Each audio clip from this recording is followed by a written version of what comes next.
E aí, tudo certo? Já parou para pensar como algumas organizações simplesmente parecem adivinhar os problemas antes que eles virem um desastre? Bom, hoje a gente vai mergulhar numa técnica de gestão de riscos que faz exatamente isso, mas de um jeito mais rápido e, muitas vezes, até mais eficiente que os métodos que todo mundo conhece. Vamos falar sobre a técnica SWIFT. Olha, quem trabalha com gerenciamento de projetos, com engenharia de sistemas, sabe bem qual é o dilema. Como a gente consegue achar os pontos fracos de um sistema, especialmente um sistema complexo, antes que eles quebrem de vez? Essa busca constante, né? Tentar prever o que parece imprevisível. Basicamente, existem duas formas de olhar para isso. A primeira é a análise retrospectiva. É quando a gente olha para trás, estuda o que já deu errado para aprender. A outra é a análise prospectiva, que é tentar olhar para o futuro, prever e evitar que os problemas aconteçam. É tipo dirigir. Uma coisa é olhar pelo retrovisor, outra é olhar para a estrada à frente. Só que olhar para frente tem um desafio enorme. Os métodos mais famosos para isso, como o FME, que é a análise de modos de falha e efeitos, são conhecidos por serem, vamos dizer, bem lentos e trabalhosos. Exigem um mergulho em cada detalhezinho, e isso leva um tempo danado. Mas e se existisse uma alternativa mais ágil? É exatamente aqui que entra a técnica SWIFT, que significa Técnica Estruturada e-Si.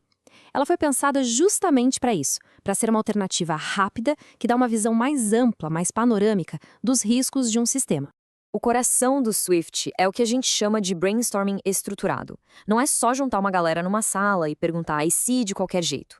O SWIFT usa palavras-guia bem específicas para direcionar a conversa, para fazer a equipe pensar de forma sistemática nos diferentes tipos de desvios que podem acontecer, focando em como as partes do sistema interagem entre si.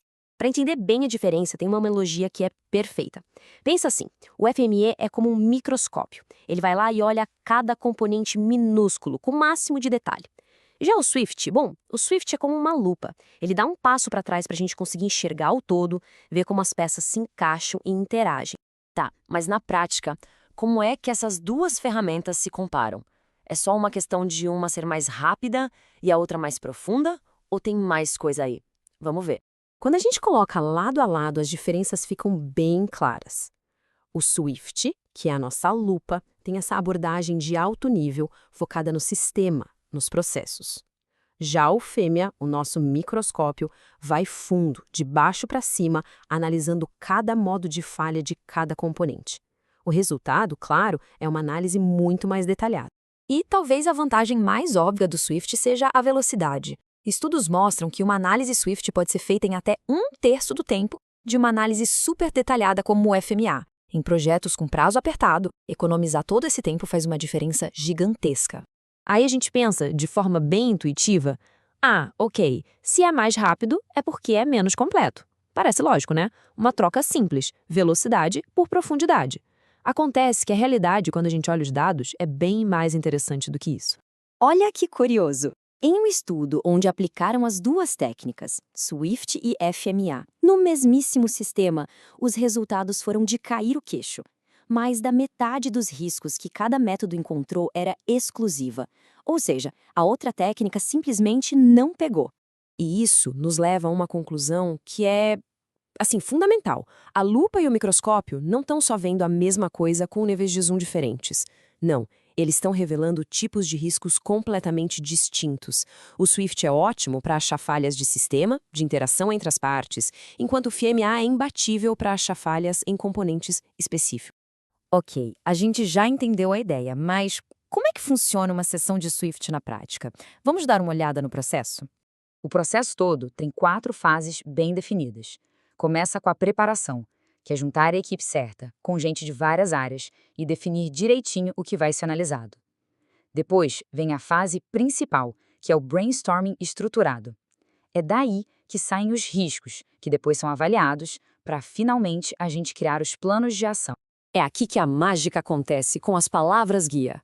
Palavras como mais que, menos que, inverso, elas dão a estrutura para o IC. Vamos pegar um exemplo de segurança de processos numa planta química. Usando a palavra-guia mais que, a equipe poderia se perguntar: e se a pressão dentro do reator subir mais que o limite de segurança porque a válvula de alívio falhou? Essa estrutura garante que todas as principais categorias de desvio sejam exploradas.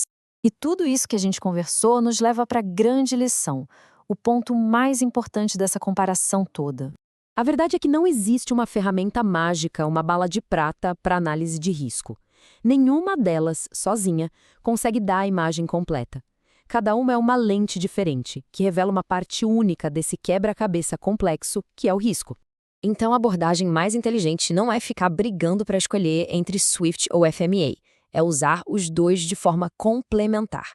Talvez começar com o Swift para identificar rapidamente as áreas de maior risco no nível do sistema e depois usar o FME para fazer aquela análise super profunda só nessas áreas críticas. É a combinação perfeita de eficiência e profundidade. No fim das contas, a pergunta que fica não é qual ferramenta é a melhor. A pergunta de verdade é: que riscos a gente pode estar ignorando simplesmente por estar sempre olhando as coisas da mesma forma? Às vezes, adotar uma nova perspectiva é exatamente o que falta para a gente evitar a próxima grande falha.